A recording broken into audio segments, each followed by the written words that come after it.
Welcome back everybody, and thank you for joining me for part 2 of this engine teardown. You'll see from the tail that it doesn't end well.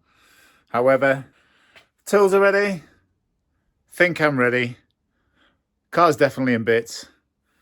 We may as well get on with it.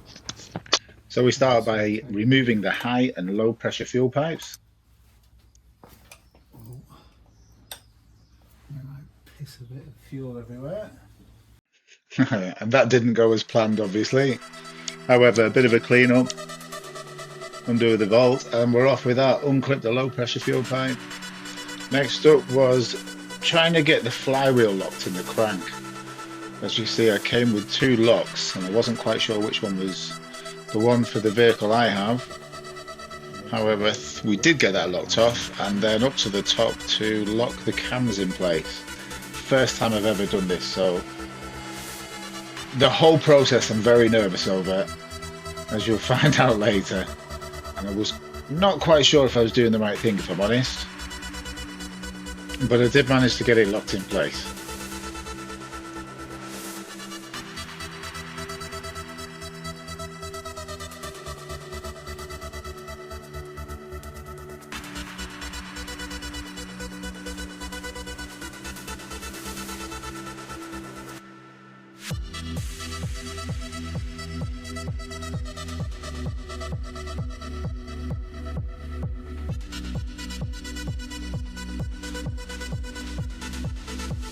Finally locked in place at the crank and at the cams. It's now time to remove that timing chain guide. That's loose. Should that be that loose? Please tell me if that's right. It doesn't seem right. That is a lot of movement. So please comment below, let me know. And I've got butterflies in my stomach. It's like when you're going to go for the first time and you have that butterflies in your stomach. That's exactly what I've got now. I don't meet girls, by the way. Wifey, I'm happily married. You can tell I'm a little bit nervous, and the thought of doing the timing chain and messing with the cams is just terrifying, to be honest. Right, okay, a little update of where we're up to at the moment. So, all the front stripped, we have the valve cover off, and I've revealed the head bolts. And I did find one. So to get that out, we've now got to take the intake out, give me some room, and then we can disconnect the fuel rail, take the Vanos out, and then I should be able to get to that.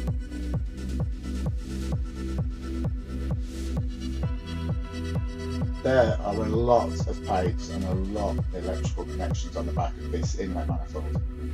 Did manage to find them all without breaking anything, so that was a bonus.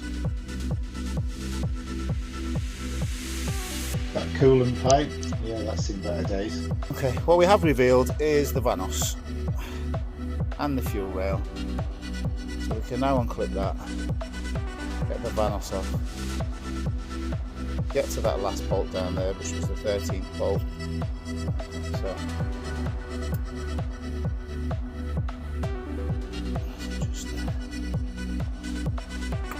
Oh, that's alright. Right, so there's a clip on top. Press hard on top of that clip and listen to the sound. There we go. Click and pull. Click and pull. I thought that was easy. Why can't everything be that easy? Why do some clips have to be a huge pain and take you like 10 minutes to get off?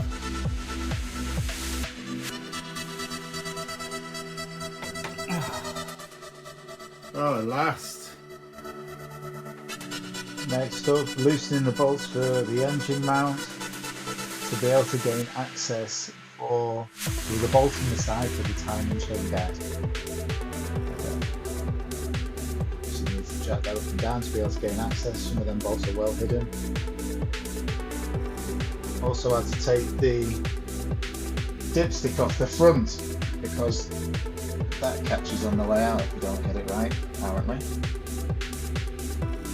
That's the timing chain. No, sorry, last of the head bolts coming out. Plus the rest in the middle. There was actually 13 of these, 10 across the middle, 2 on the side by the timing chain, and the 13th one hidden around the back behind the Vanos solenoid.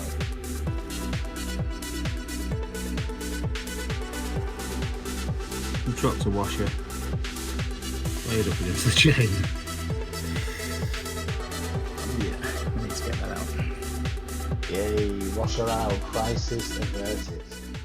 And now for the big moment, finally, the head is coming off.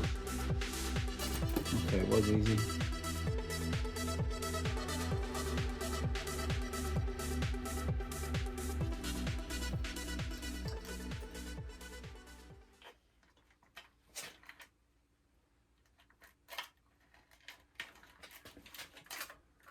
Right, chain there, head off. Ooh, what's going on in there? This is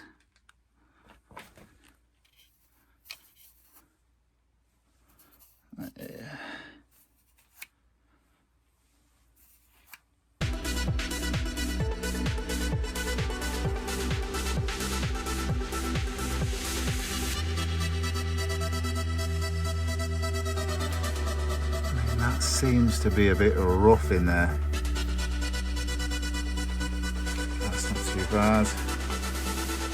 That's not too bad.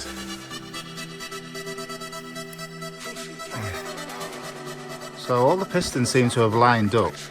They all line up parallel, and they are doing that. Yeah.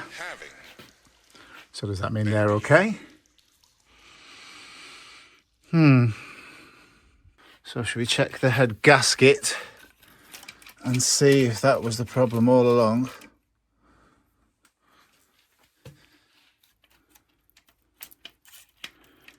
Right, also, here's the thing.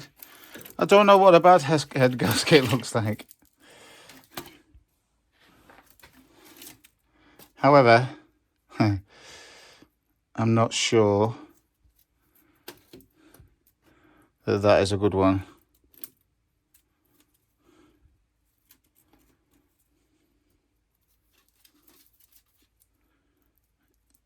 You lot may know better than I do if that's a busted gasket, which it very much looks like. I'm sure you'll be able to clarify that.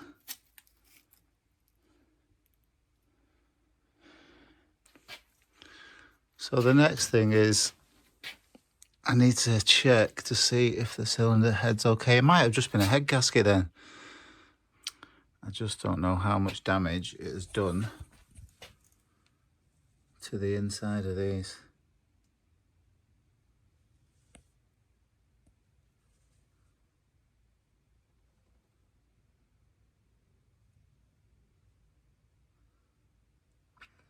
Yeah. Well, I think we know that's knackered. Surely that's not good. Yep. Right, again, I'm not sure what this is meant to look like. There's a lot of carbon build-up. That I get.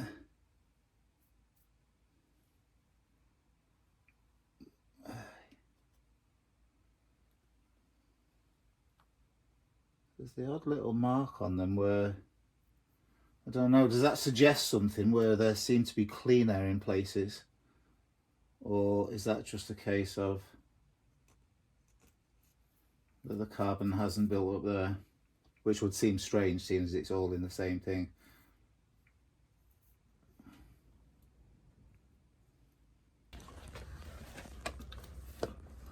So, as we can see,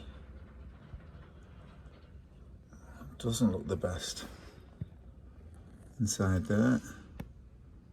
And it is a bit rough. So, I'm not entirely sure about that one. Same as the piston heads. Yeah.